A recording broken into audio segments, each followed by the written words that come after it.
Primeiramente, boa tarde a todos.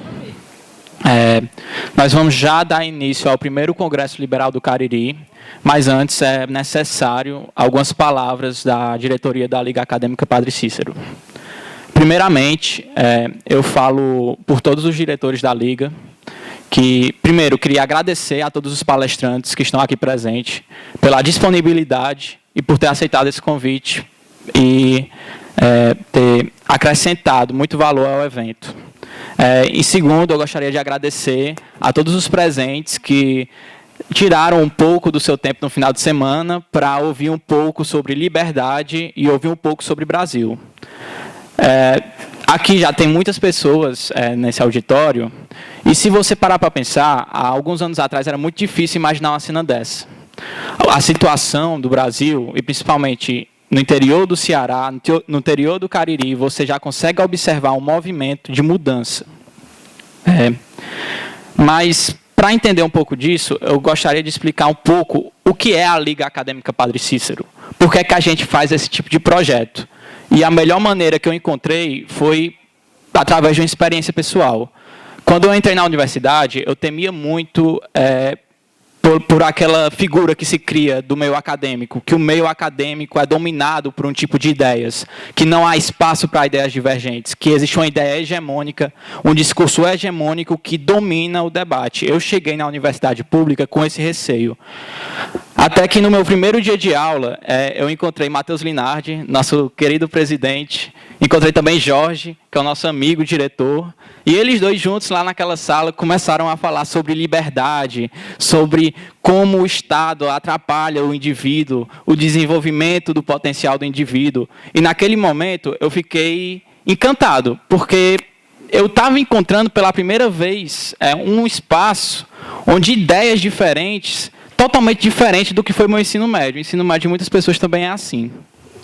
E desde aquele momento, eu senti que eu precisava fazer algo sobre isso. E eu tenho certeza que esse é o sentimento de todos os diretores, de todos os membros da Liga, que devem ter sentido algo parecido como eu senti naquele dia, que num ambiente tão hostil a ideias divergentes, é possível promover uma abertura para um debate um pouco mais diferenciado. Naquele momento, naquela sala, minha voz não era mais tão solitária como eu achei que seria. Ela ecoava por outras vozes. E essas vozes, elas clamam por liberdade.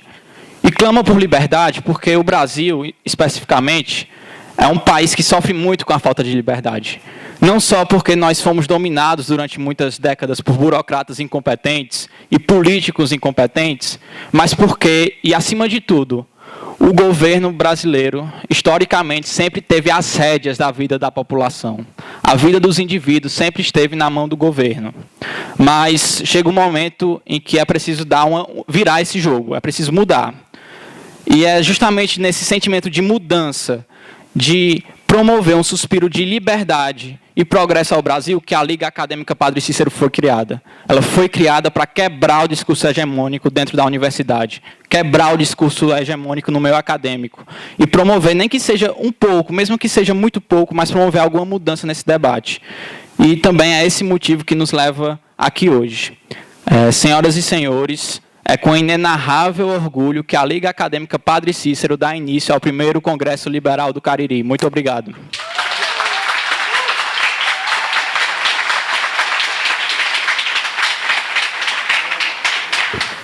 Obrigado.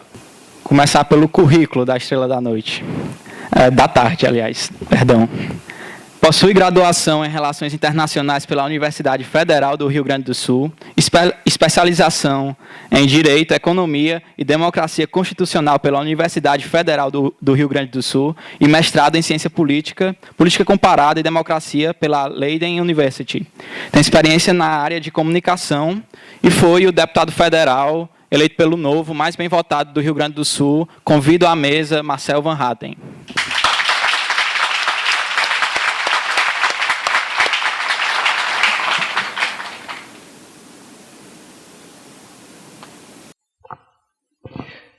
Bom, pessoal, boa tarde. Quero agradecer a todos vocês da Liga Acadêmica Padre Cícero pelo convite mas principalmente como brasileiro, pela organização desse evento e pela realização do primeiro Congresso Liberal do Cariri. Isso demonstra o quanto o Brasil já está mudando, quanto mudou nos últimos tempos e quanto nós estamos dispostos a continuar aprendendo, continuar participando de eventos em que nós possamos adquirir mais informação para participar da política com qualidade. Acho que essa é uma grande diferença que precisa ser pontuada desde o princípio. Nós estamos interessados na mudança do Brasil, no futuro do nosso país, porque nos toca, porque sabemos que aquilo que aconteceu no passado recente foi consequência da omissão de muitos brasileiros, de muitos de nós, foi resultado da lamentável difusão de informações equivocadas, muitas espalhadas com uma boa dose de má-fé e de mau caratismo. E nesse momento, vendo essa situação em que nós nos encontrávamos e continuamos nos encontrando, como foi dito muito bem pelo Luca, né? Pelo Luca na abertura, não? Laudir, na abertura, como ele bem disse, o país, o nosso Brasil, ainda carece muito de liberdade em todos os sentidos. E para que a gente possa defender mais liberdade, nós precisamos também praticar muita liberdade.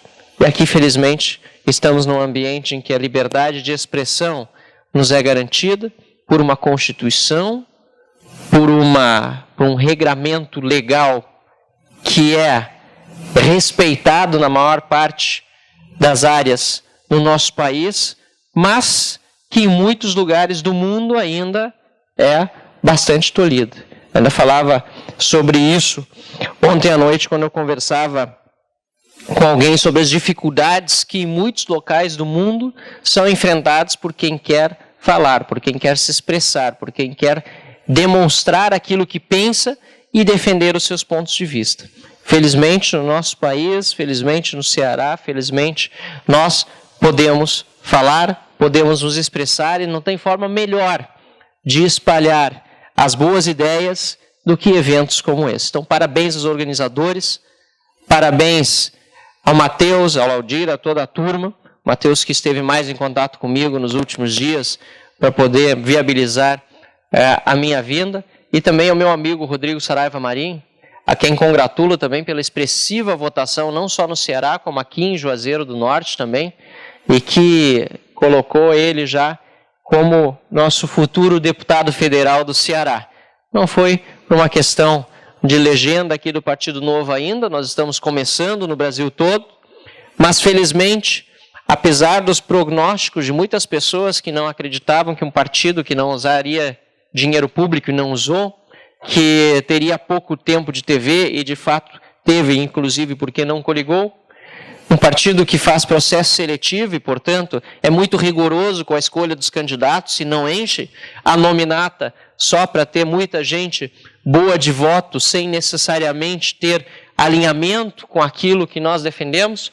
Um partido, enfim, que está começando, conseguiu eleger 8 deputados federais em todo o Brasil. Uma bancada pequena, é verdade, mas uma bancada extremamente alinhada e que vai fazer uma grande diferença no Congresso Nacional. Porque nós vamos levar a voz da liberdade para dentro do Congresso de uma forma articulada, de uma forma coordenada, de uma forma também bem informada. Além disso, o Partido Novo elegeu 12 deputados estaduais em todo o Brasil, 11 estaduais e uma deputada distrital em Brasília, ou no Distrito Federal. Fez com João Amoedo a 5ª maior votação para a presidência da República, à frente de nomes como Henrique Meirelles, Álvaro Dias, Marina Silva, e elegeu um governador do estado e um vice-governador, porque afinal de contas o Novo não coligou, poderia coligar se houvesse outros partidos com o mesmo alinhamento, mas no momento não há, e elegeu um governador e um vice-governador, apesar de todas as perspectivas sombrias que eram dadas pelos principais analistas políticos em todo o país. Não somente sobre o novo, mas também sobre a renovação, que diziam seria pouca, que o tempo de TV ainda significaria muito, que o dinheiro público seria essencial para eleger os representantes que sairiam das urnas como vitoriosos. E no fim o que nós vimos foi uma renovação expressiva, a mais expressiva dos últimos tempos. No Senado Federal, mais de 80% de renovação dentre aqueles candidatos que concorreram às duas vagas que estavam em disputa. E na Câmara dos Deputados, 53% de renovação.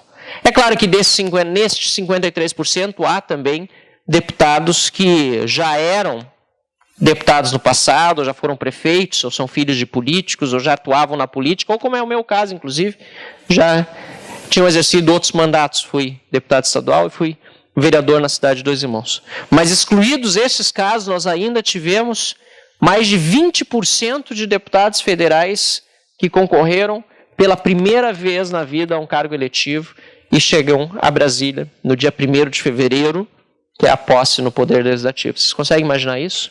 1/5 dos deputados, mais de 100 deputados federais, completamente novatos na política, estarão iniciando um mandato no ano que vem, e majoritariamente estes deputados eleitos fizeram campanhas denunciando aquilo que vem acontecendo na nossa política há tanto tempo e surfando numa onda de renovação positiva. Porque a renovação, a mudança, só pela renovação, não é necessariamente positiva. Importa que ela tenha fundamentação, importa que ela tenha uma motivação que nos traga, de fato, esperança. Eu falava nas últimas palestras que dei, ontem em Fortaleza não foi diferente, sobre a falta de credibilidade que nós estamos enfrentando hoje nas instituições brasileiras. E isso não é apenas o caso aqui no Brasil. É no mundo todo. Nós vimos acontecer na União Europeia com o Brexit e a saída do Reino Unido, depois nós vimos nos Estados Unidos com a eleição de Donald Trump, todos resultados eleitorais em outros países do mundo que contrariavam prognósticos justamente dos especialistas, justamente inclusive dos institutos de pesquisa. Uma revolta silenciosa do cidadão está em curso. E por meio das redes sociais, por meio do Instagram, do Facebook, do WhatsApp, estamos quebrando antigos monopólios que eram gestados e que eram dominantes e continuam sendo, em larga medida, em muitas instituições. Nos partidos políticos, nos parlamentos, nos governos, na mídia. Monopólios de pessoas que, muitas vezes, julgando-se soberbamente detentores da verdade, esqueceram de despir-se da arrogância do poder e acabaram sendo, ao longo dos últimos anos, denunciadas por meio do cidadão comum, que percebeu que havia uma ferramenta, um instrumento de mudança por meio da sua própria voz nas redes sociais. A minha trajetória, aliás, foi absolutamente dependente das redes sociais para que se transformasse uma trajetória de relativo sucesso nesses últimos anos. Quando iniciei como vereador em Dois Irmãos, aos 18 anos de idade, eu concorri em uma campanha como gostaria de ver serem feitas todas as campanhas. A campanha de casa em casa, do olho no olho, conversando com as pessoas, pedindo voto, numa cidade pequena, de 30 mil habitantes. Uma cidade em que essa possibilidade havia de ter um contato direto com o eleitor. E isso, lá em 2004, eu pude fazer em Dois Irmãos, mas já na eleição seguinte, em 2006, como candidato a deputado estadual, tentei fazer a mesma coisa e percebi o quão difícil era ter um contato direto com o eleitor numa campanha proporcional. Porque o nosso sistema eleitoral, o nosso sistema partidário, por não ser um sistema distrital de voto, ele acaba afastando o candidato do eleitor. Um estado como o Ceará, que tem o tamanho do Ceará, que tem distâncias entre cidades como o Ceará, tem candidatos que podem fazer votos, como foi o caso do próprio Rodrigo, em todos os municípios, que são quantos, Rodrigo, no estado? 184 aqui no estado do Ceará. Vocês imaginem o custo de uma campanha, a dificuldade que é para um candidato poder chegar em todos os eleitores que ele gostaria de abordar para falar sobre suas plataformas, sobre suas ideias e apresentar uma forma talvez diferente de fazer política do que aquela dos que estão no poder. Agora, se é difícil hoje e é caro hoje, imaginem vocês como era em 2006, quando o que eu tinha de redes sociais era o Orkut, e até fiz alguma campanha nas comunidades do Orkut. Eu vi alguns rindo, alguns conhecem, alguns conheceram, outros certamente só de ouvir falar. E a dificuldade que era naquela época, em 2006, poder chegar em mais e mais eleitores para falar das ideias, para divulgar aquilo que eu acreditava.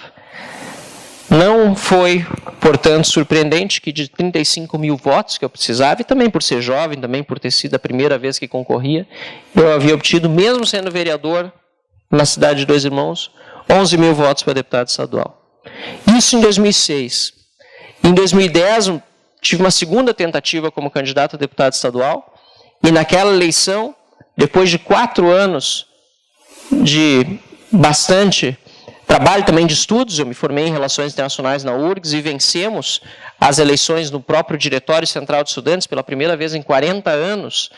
O Diretório Central de Estudantes da URGS não seria dirigido pela esquerda radical, nós vencemos as eleições no final de 2009, ou seja, em 2010 eu já era conhecido por mais pessoas, e mesmo assim, a minha eleição na época aumentou de 11 mil votos, 11.656 para 14.068. Imaginem vocês, depois de 6 anos já eleito vereador, tinha sido um vereador durante um mandato de 4 anos, não concorri à reeleição, apoiei 2 outros candidatos que se elegeram vereadores no meu município de Dois Irmãos. Depois de todo aquele período, a minha votação foi de 14.068 votos. O que foi que mudou tão substancialmente de lá para essa eleição de 2014, em que consegui chegar à primeira suplência do meu então partido, do PP, com 35.345 votos, faltando apenas 351 para ser deputado titular? As redes sociais, que começaram a bombar pouquinho antes daquela época de campanha eleitoral de 2014. 2013, as manifestações que levaram milhões de brasileiros às ruas para protestar contra, vocês lembram? A incompetência do governo, contra a realização de uma Copa do Mundo no padrão FIFA, enquanto nossos serviços mais básicos de saúde, educação, segurança pública, saneamento, Matheus, são extremamente deficientes. Ou seja, padrão FIFA para estádio de futebol. E obras que eram para a Copa de 2014, que até hoje não foram concluídas em muitos lugares. Eu soube que aqui em Fortaleza também tem alguma coisa ainda esperando ser concluída daquela época. Mas tudo no padrão FIFA. E os nossos serviços públicos extremamente deficientes. Os brasileiros foram às ruas, os brasileiros protestaram. Mas o grande catalisador dos movimentos populares que surgiram, e movimentos espontâneos de fato, não os movimentos populares orquestrados, como infelizmente a gente muitas vezes vê acontecer, o grande catalisador foram, de fato, as redes sociais. E ali o Brasil começou a mudar. O cidadão começou a ter mais voz no processo político. É claro que o tempo da política é diferente do tempo da sociedade, e se dependesse da sociedade de bem, trabalhadora, honesta, que quer um Estado mais eficiente nas áreas básicas, um Estado presente, onde ele deveria atuar segurança pública para começar, e ausente em outras áreas, as coisas já deveriam ter mudado lá atrás, em 2013, 2014. Mas o tempo da política é diferente do tempo das exigências da própria sociedade. Em 2014, a gente viu a reeleição de Dilma Rousseff como presidente da República. Todas aquelas manifestações, todos aqueles protestos, todas aquelas movimentações do povo brasileiro de uma forma indignada, pareciam não ter sido surtido o efeito necessário na classe política, e o projeto de poder que justamente nos levava àquele buraco havia sido reeleito. Por outro lado, essas idas e vindas da democracia demonstraram que o povo continuava atento e continuava sedento por informações e por participação. E por isso mesmo, as manifestações contra a eleição de Dilma Rousseff, contra o estelionato eleitoral que significou a sua campanha, iniciaram logo após a própria eleição de Dilma, ou reeleição dela. E se intensificaram no início do seu mandato em 2015.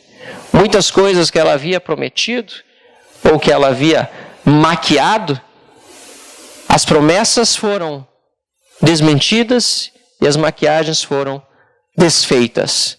O aumento da energia elétrica, o aumento de impostos, as pessoas indo às ruas porque o desemprego era galopante, exigindo que uma presidente que liderava um governo que desde a chegada do PT ao poder conseguiu aprimorar a corrupção, o processo de corrupção no Brasil, que sempre foi, é verdade, muito negativo para o nosso país e muito grande.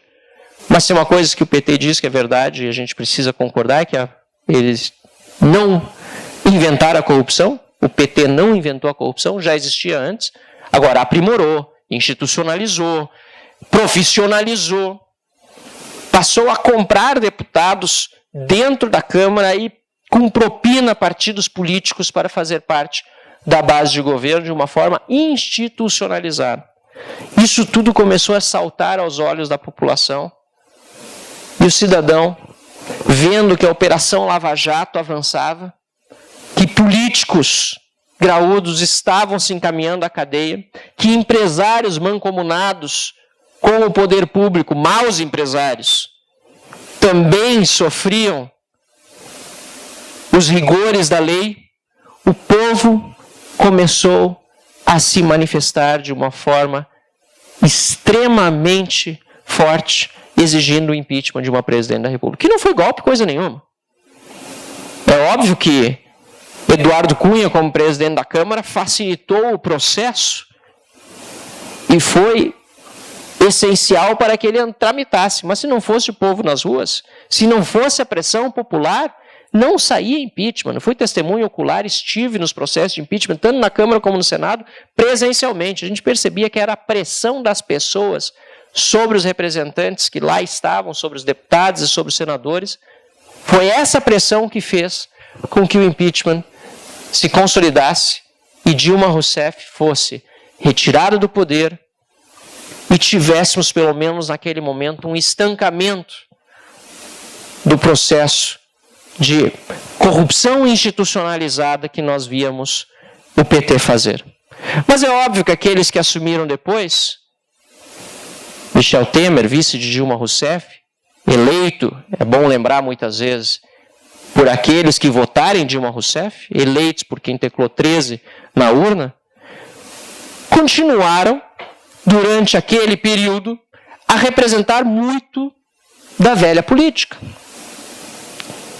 que foi utilizada pelo PT para permanecer no poder durante aqueles 14 anos em que o PT desgovernou o país. Ou seja, o PT dizia sempre antes de chegar ao poder que era melhor do que todos os outros partidos, que era o partido da ética, que era o partido da moralidade, justamente porque, de fato, os partidos que antes estavam, como eu disse, já estavam muito envolvidos com corrupção, e a classe política como um todo. Mas hoje nós percebemos que o PT, que antes dizia que era melhor do que todos os outros partidos, hoje se esforça para parecer igual, para esconder que é pior. Porque tem essa mentalidade anti-liberdade incrustada no seu programa. De totalitarismo, que bebe no marxismo, que bebe na fonte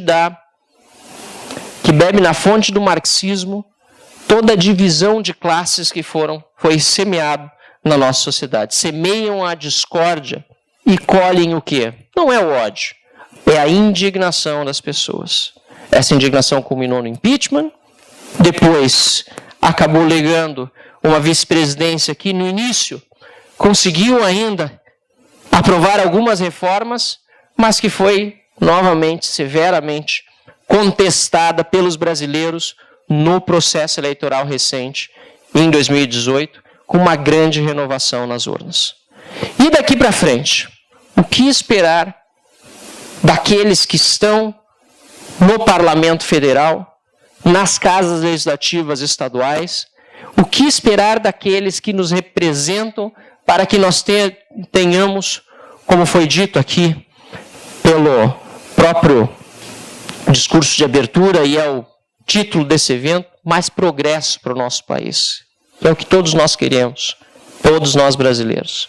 Precisamos de uma defesa sólida dos princípios e valores que deram certo no mundo desenvolvido e que nós não invejamos, mas admiramos.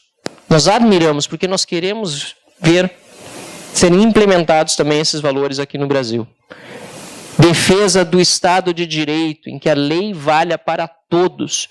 E não que muitos tenham foro privilegiado e o resto da população precise se sujeitar à legislação ordinária e à justiça de fato.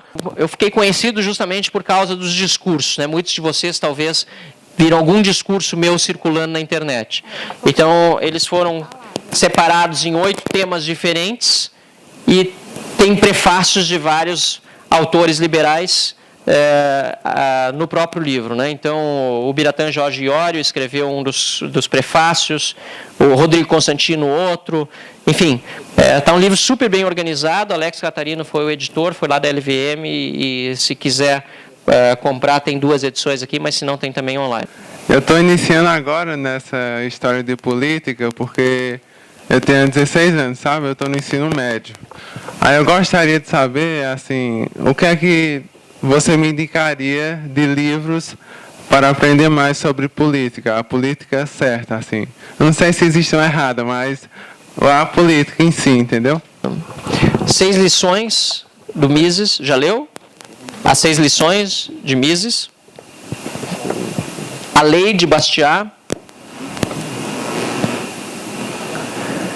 O Caminho da Servidão, de Hayek. Caminho da Servidão. Caminho da Servidão, de Hayek. Eu leria 2 de ficção que são maravilhosos. Admirável Mundo Novo, do Aldous Huxley. Admirável Mundo Novo. E 1984. Já li. Já leu? Você já leu esse? Talvez já tenha lido também A Revolução dos Bichos. Já. E outro de ficção que é da Ayn Rand, A Revolta de Atlas. Como você está agora ingressando, né, como deputado federal, quais os desafios dos novos deputados nesse quadro atual que o Brasil se encontra e como está o relacionamento com o presidente eleito? A bancada do Novo vai ser uma bancada independente, né? Nós temos compromisso com os filiados do Partido Novo e com os nossos eleitores de manter os nossos princípios e valores. O que significa isso? Que cada projeto de lei vai ser avaliado pela nossa bancada. Nós vamos ter uma liderança, inclusive, compartilhada por todos os 8 deputados federais. Eu tive a honra de ser escolhido pelos meus colegas para ser o líder da bancada e vou estar junto com o Thiago Mitrô e o Paulo Ganime, que são deputados federais, respectivamente, de Minas e do Rio, na liderança. Nós 3 seremos os líderes, mas nós 8 sempre tentaremos, sempre que possível, votar juntos os projetos. Claro que em alguns temas, como foi dito antes, escola sem partido, há alguma divergência interna, mas em geral nós vamos votar bastante alinhados. E isso é fundamental, manter a nossa independência. A relação com o presidente eleito, na verdade, eu não encontrei ele depois da eleição. Eu encontrei uns dias antes da eleição, na sua casa no Rio de Janeiro, até para declarar apoio à candidatura dele, não a todas as suas propostas. Meu candidato no primeiro turno havia sido João Amoedo, todos sabem disso, sou do Partido Novo, mas contra o PT, para não ter chance da organização criminosa voltar para o poder, votei e fiz campanha para Jair Bolsonaro. Agora, depois da eleição, me encontrei algumas vezes com o general Mourão, que é vice-presidente da República e volta e meia está também no Rio Grande do Sul. Inclusive, nós palestramos em um evento juntos, lá no Rio Grande do Sul. E com ele eu tenho uma relação bastante próxima e muito boa. E também com Paulo Guedes, na semana que passou, nós na terça-feira tivemos um encontro junto com os deputados do PSL, nós do Novo também fomos convidados, e posso dizer que a maioria das iniciativas estão sendo propostas, as que ele levou a nós naquele dia, praticamente todas, têm a nossa concordância, vão ter o nosso apoio e vão ter o nosso empenho para aprovar, a começar pela reforma da Previdência. Então, acredito eu que o Novo vai ter um alinhamento muito forte de bancada, e vai, inclusive, buscar votos em outras bancadas a favor das propostas, e mesmo bancadas aliadas do presidente, em favor das propostas que vão ser feitas daqui para frente pela Presidência da República no Congresso Nacional. Bom, já que ele roubou minha pergunta, eu vou só, então, concluir um pouco em relação à questão da escola sem partido. Como professora aqui no Cariri, sou professora, sou diretora de escola, sou diretora de uma escola aqui em Barbalha. E sobre a questão da escola sem partido, eu já já me empenho há alguns anos em relação a isso. Até porque também passei por muitas dificuldades quando eu fiz. Também sou filha da URCA, fiz faculdade aqui, faculdade de História, concluí. Posteriormente, fiz faculdade de Filosofia na UFC. Então, a gente sabe muito bem o que é que nós passamos quando nós não dançamos dentro do mesmo quadrado. Né? Então, as perseguições, elas existem. E não são só apenas dos professores. As dificuldades que nós encontramos também são nas pesquisas, né, dos livros didáticos. Quando nós estamos, por exemplo, eu sou diretora de uma escola particular. No entanto, quando eu vou pesquisar os livros que eu vou adotar dentro da escola que eu trabalho com os meus alunos, eu digo a você com toda sinceridade, eu não consigo encontrar um livro que não seja um livro que trate de materialismo histórico dialético. Então, é sempre um livro, é muito difícil, porque não é, aquela tendência que o MEC impõe, ela está impondo, inclusive, para as editoras. Entendeu? E aí, para o meu colega aqui falando, quando o ministro Ricardo Vélez foi escolhido, eu confesso a você que eu olhei para a minha biblioteca e chorei, viu? Eu chorei, mas eu chorei emocionada. Porque eu olhei para a minha biblioteca e pensei, eu digo, enfim, minha biblioteca vai ser, assim, não renovada, mas, até usei uma palavra, como foi, Rodrigo? Valorizada. Eu senti que estava sendo valorizada. Assim, agora, os livros que eu li, provavelmente eu vou poder repassar e falar para os meus alunos, até porque os livros que você falou aí são trabalhados hoje dentro do colégio que eu trabalho. Os livros do Huxley, os livros do George Orwell, são livros que nós tratamos numa disciplina extra dentro da escola. Exatamente para a gente não ter que sempre trabalhar com os livros do MEC. Até porque as editoras, que muitas vezes são privadas, não falam fora da caixinha do MEC. Então, nós somos um professor. Né? No entanto, como meu colega roubou minha pergunta, eu quero falar um pouco, já que você tem contato já teve esse contato com o Paulo Guedes, né, com o próprio general Mourão, eu queria saber se vocês têm alguma ideia do que vai acontecer conosco aqui no Nordeste. Roubei tua pergunta também. É porque eu estou assustada. Não, porque nós nordestinos somos muito bravos, nós somos muito valentes. Nós aqui somos muito guerreiros. A gente lutou muito, lutamos. Nós lutamos muito por uma mudança aqui nesse país. Mas nós sabemos que nosso povo é um povo muito preso a algumas políticas antigas, mas a gente quer mudança. Né? A gente sabe que quem lutou aqui nesse cenário político sabe que a luta não foi fácil. Né? E as perseguições, elas ainda existem aqui dentro. A gente sabe que pessoas amigas nossas ainda continuam sendo perseguidas. Né? E eu gostaria de saber se existe dentro desse cenário, lá por Brasília, lá por onde você vai ficar, como é que você já está ouvindo falar sobre nós aqui, no sertão? Assim, Primeiro ainda sobre escola sem partido, mais uma vez, essa discussão foi que fez com que muitas pessoas que viam que acontecia essa doutrinação em sala de aula não se sentissem mais sozinhas. O pior é isso, muitas pessoas se sentindo absolutamente sozinhas, né, e impotentes. E agora foi eleito um presidente da República que durante muito tempo denunciou isso, com um ministro que tem consciência do que está acontecendo.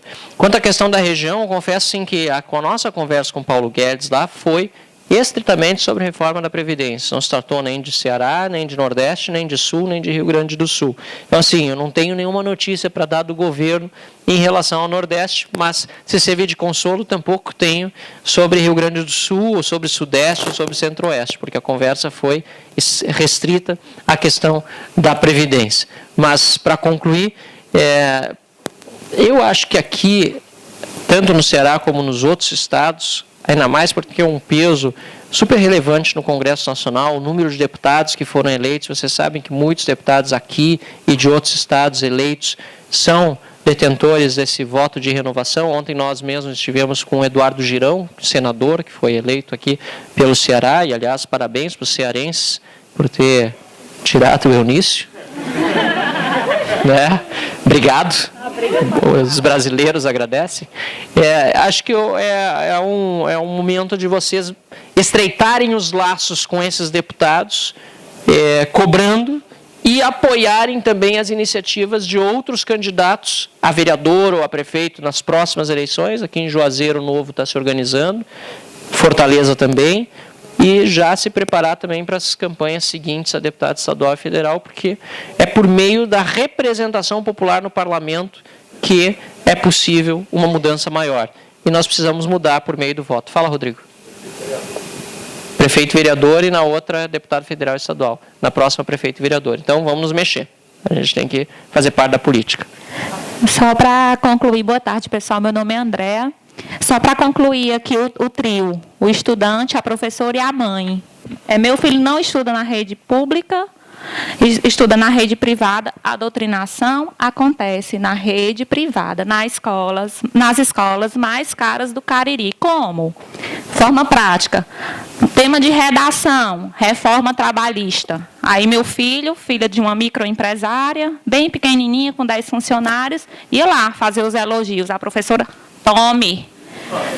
Quero mais. Corrupção. Estou dando assim claro, exemplo claro, verdadeiro. Corrupção. Falou da história de Lula, mensalão. Começou com mensalão. Tome, Arthur, sendo apedrejado. E aí, no final, ele falou, a professora, uma redação, o tema era por que os alunos não se atentam à aula de literatura. Aí ele colocou que provavelmente por incompetência do professor, que não está. Arthur colocou isso.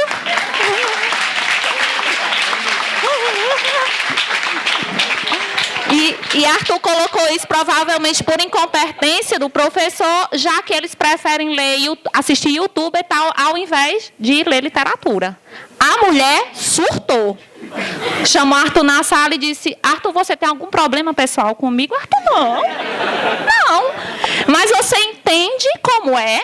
E fui na escola pedir perdão se ela se sentiu ofendida, mas meu filho não podia calar o que ele pensava. Porque ele era educado daquela forma. Ele sabe que a reforma trabalhista é importante, é necessária, porque a mãe dele está lá trabalhando todo dia.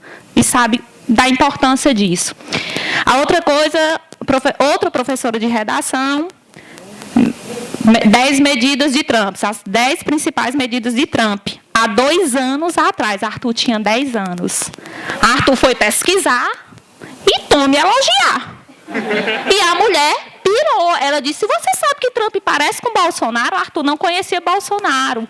Mas ele chorou, ele chegou em casa assustado. Eu peguei o telefone e liguei surtada para ela. Eu disse, você vai ter que ensinar meu filho a escrever as regras de redação de ortografia. Você não vai dar sua opinião.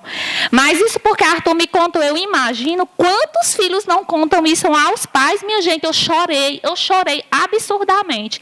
E a partir desse momento, eu criei um sentimento de indignação tão grande que nessa política, não pela campanha de Bolsonaro, mas pelo Brasil, que esse Brasil é o Brasil que eu não quero. Eu quero o Brasil novo, que vai começar agora com toda esperança. Eu não quero que Arthur estude mais inglês para ir embora para os Estados Unidos, que eu estava já expulsando o menino para fora de casa.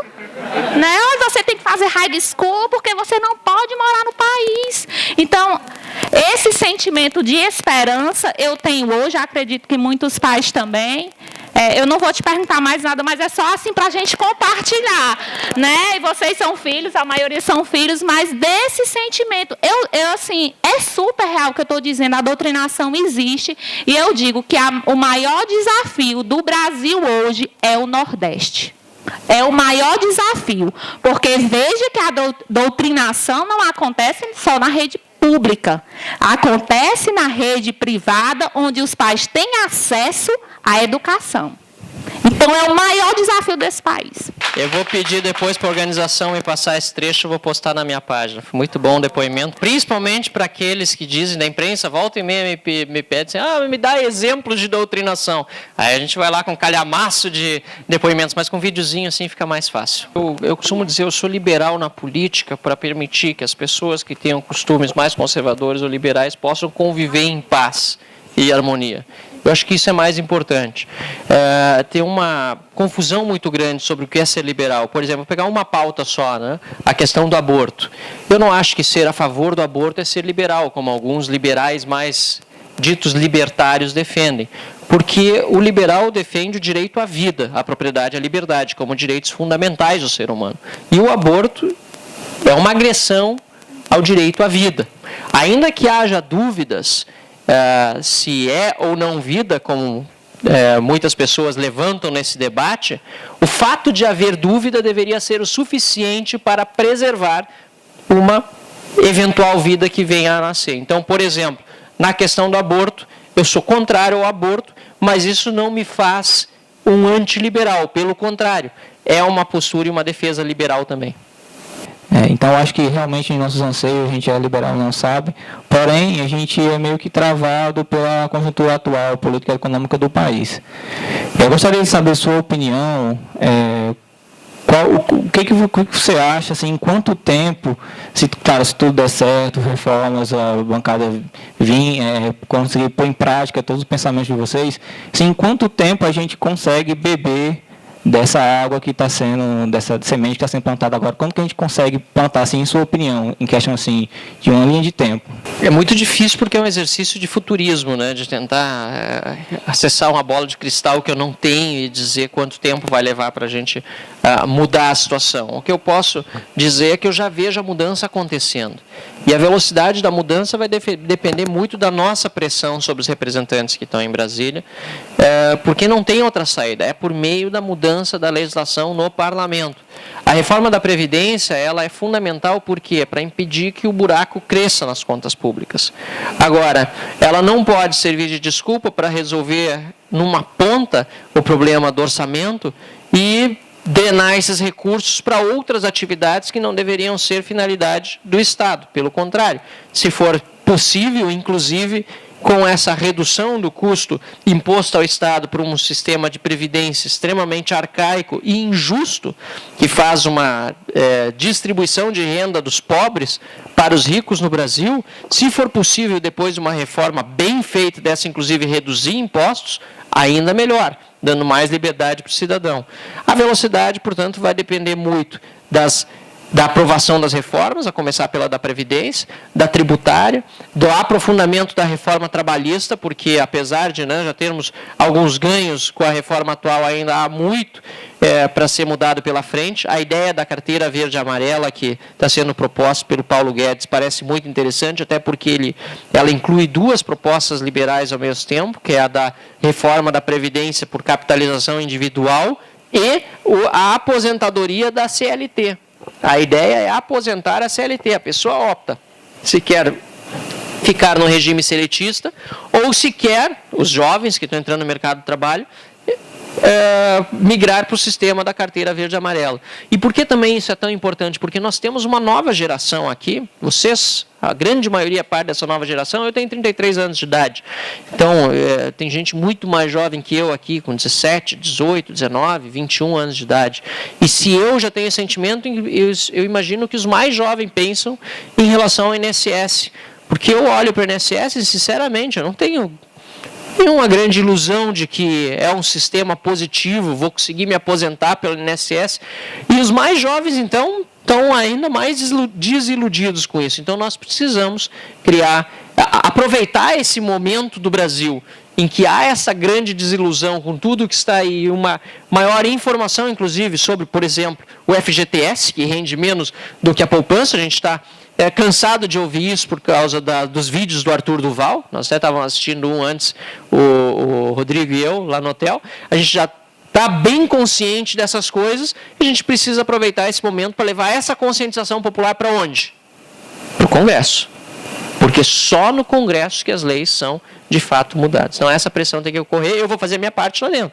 Eu vou ser nossa bancada, nós somos 8, nós vamos trabalhar lá dentro para convencer mais gente, mas quanto mais pressão popular eles sentirem e virem que esse é o anseio da sociedade, mais rápido essa roda vai girar. Daí a minha pergunta era se a iniciativa privada ela poderia ajudar nesses programas de assistencialismo para tirar essa velha política. Ótima pergunta também, aliás, todas as perguntas muito boas. Sobre esse tema, o Paulo Guedes também tratou na reunião na terça-feira e parece que vem aí uma proposta de imposto de renda negativo, que seria um incentivo às pessoas saírem do Bolsa Família, por exemplo, e mesmo que recebam menos na iniciativa privada, temporariamente, por isso muitos não querem sair do Bolsa Família, porque o emprego ou a formalização, né, do contrato de trabalho vai acabar significando a perda do benefício social e ainda talvez um rendimento menor ou muito parecido, ou talvez um pouco superior, mas a pessoa tem que trabalhar, né? Ela recebe um imposto de renda negativo, ela recebe um subsídio do governo enquanto ela não atingir o nível, sei lá, de R$1.000 ou de R$1.400, que é o nível da isenção de pagamento, de uma nova isenção, numa nova tabela que se criaria de isenção de pagamento do imposto de renda. Então, existem formas, sim, de criar incentivos sociais para que as pessoas saiam do Bolsa Família. Esse é um. Eu achei muito interessante a proposta e a ideia de se implementar isso no Brasil. E também